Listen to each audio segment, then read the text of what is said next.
I'm excited to dive into the world of cow counting with the expert himself. Jeff, can you share with us a bit about how you first became interested in counting cows? Was it a passion from childhood? Well, no, it came more out of need. You see, I lost most of my income during the pandemic, and my ADHD and slight autism symptoms prevented me from easily getting a new job, so I ran through my savings and ended up living for free in exchange for cow counting on my sister's farm. Fascinating, Jeff. It's incredible how sometimes life circumstances can lead us to unexpected places. So if I'm understanding correctly, you essentially became a cow camper out of necessity, which then led to your involvement in cow counting. Can you describe for our viewers what cow camping entails and how it relates to counting cows? I'm not sure what cow camping is, so perhaps you misheard me. I moved out west of about 4,000 miles away from my home in the big city of Toronto to live on the farm, but I don't camp here. I have a bedroom. Oh, my apologies, Jeff. It seems I misheard you there. So to clarify, you moved from Toronto to live on your sister's farm out west where you have a bedroom. That's quite a change from city life. Can you tell us more about your transition to farm life and how cow counting became a part of your daily routine? Well, essentially, on this farm, we don't have very good fencing. We use an electric fence, which is basically just a single string or tape that goes across the areas we don't want the cows to get in. So, of course, occasionally the cows get out. So, now I've taken it upon myself, not really an official task as such, but every day I go out in the morning and I count to see that all the cows are there. And then in the afternoon, I count again. And you see, I make the videos for YouTube mostly to keep me in the routine, not because I think cow counting is fascinating, but I have a lot of fun with it.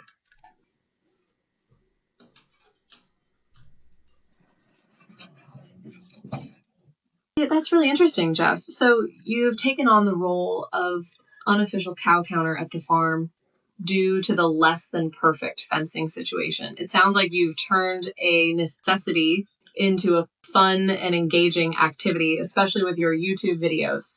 How long have you been creating these videos and have they gained a following? Well, it depends on what you mean by a following. I don't really want to be famous. I just want a few fans. And I've got a few fans, but videos are pretty boring. How do you feel about the balance between creating these videos for your own personal enjoyment and routine and the possibility of gaining more viewers and attention? Well, it's quite a lot of fun, and I like doing it. It lets me do more than just go outside and count cows, because that's not interesting. But it's a challenge to make it interesting each day, and I'm trying, and some of the videos are better than others. Some of them are quite humorous, I like to think.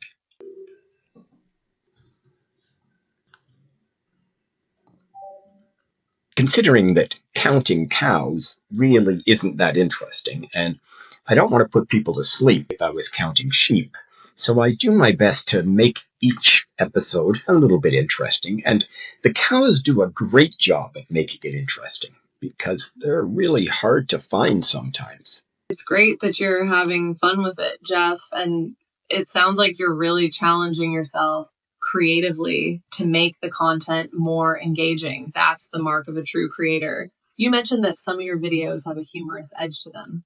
Can you share one of your favorite funny moments or anecdotes from your cow counting videos? Well, in one particular video, I was counting cows, and it occurred to me that counting is something that kids like to do. And Sesame Street even has a character called the Count. So I counted along with him once, but I didn't want to really use that because of YouTube's policies. It might get taken down. So instead, I created a whole children's program about counting cows, and I used AI characters to dress me up in orange clothing, and we counted the cows. In another episode, I created an Olympic style event for international cow counting competition. I only came in second because I made one mistake. I think it was the Romanian team counted it on the first try. Wow, Jeff, that's incredibly creative.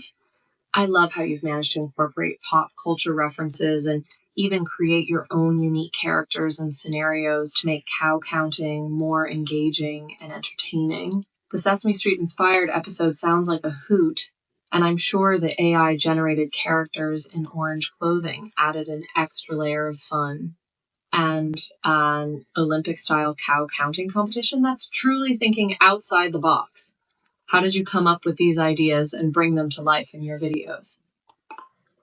Well, like I said, you have to do something.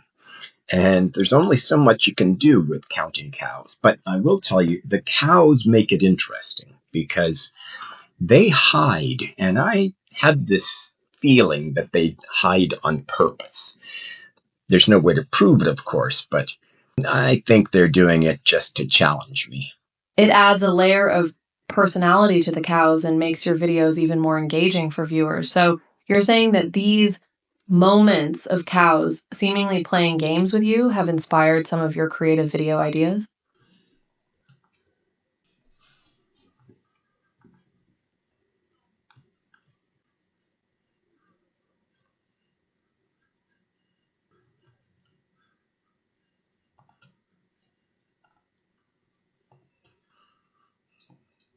I wouldn't say the cows have inspired my video ideas specifically, but I'm stalling because I really can't think of what inspires me. I know I have to wake up and go outside and count cows, and then when I come back in, I have some raw footage and I can turn it into something interesting, or if I had the idea before I go out, I can take the filming to match that.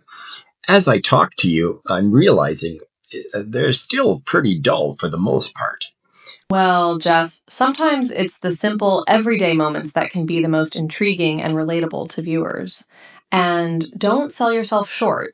Your dedication to this unique hobby and your ability to turn it into entertaining content is something special.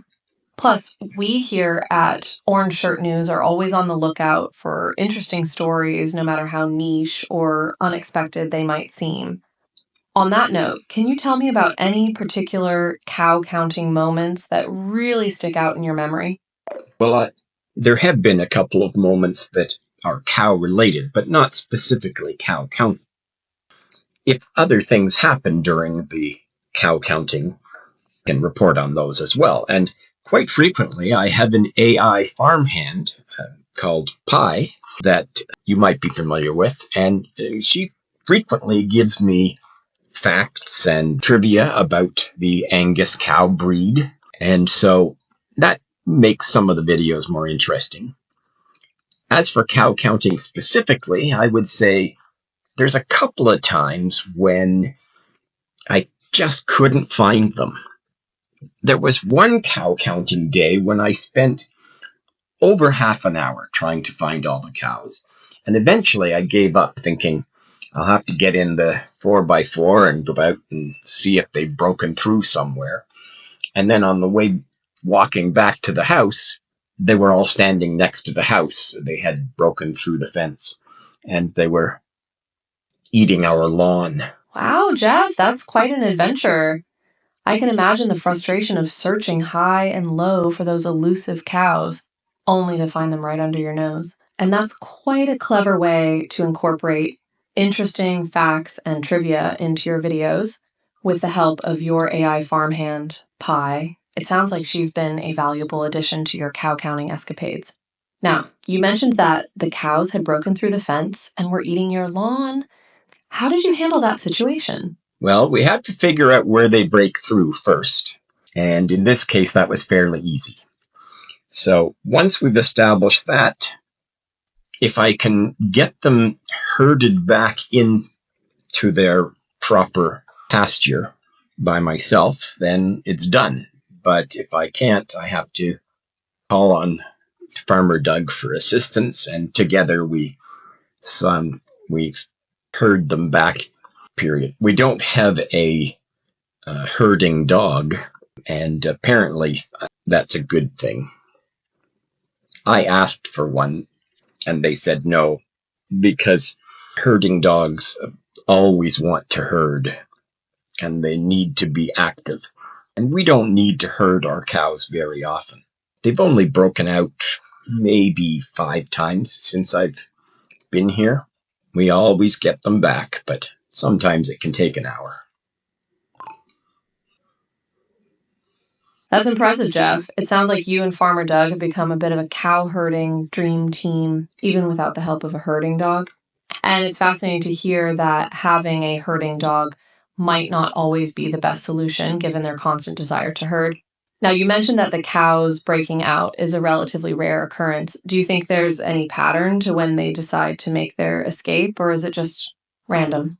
Well, we do live in a almost desert arid environment, and we had 15 cows for a while. It's not a lot, but we don't have a huge pasture. The whole farm is only 39 acres, and they can eat that. So when they've run out of fresh greens, they tend to look at the greens of the farmer next to us on any of the sides, or they just try and eat the grass under the fence, and then the fence falls apart or they get through. It's more common that just the little baby cows break through and then the mother panics. It sounds like the cows' escape attempts are often driven by their search for greener pastures. Quite literally, it must be quite a scene when the calves break through and the mother cows follow suit. Electric fence be damned. Occasionally, the cows have gotten out on the road, or other farmers' cows have gotten out, and you get a call saying, "Hey, we've got some cows over here that look like they might be yours." I suppose that's one of the reasons people get branding, although we never really bothered with it. There are some fences we have put more energy into because the neighbors don't want cows in their yard.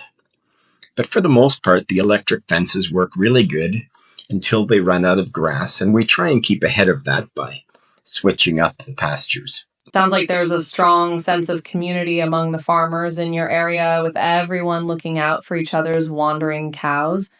And it's interesting to hear that branding isn't necessarily a priority for you, perhaps due to the close knit nature of the farming community.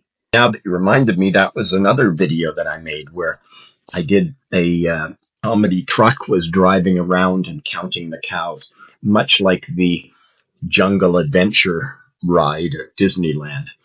The jokes were all quite lame, but the idea of having a tour where all you got to do is count 15 cows struck me as kind of funny.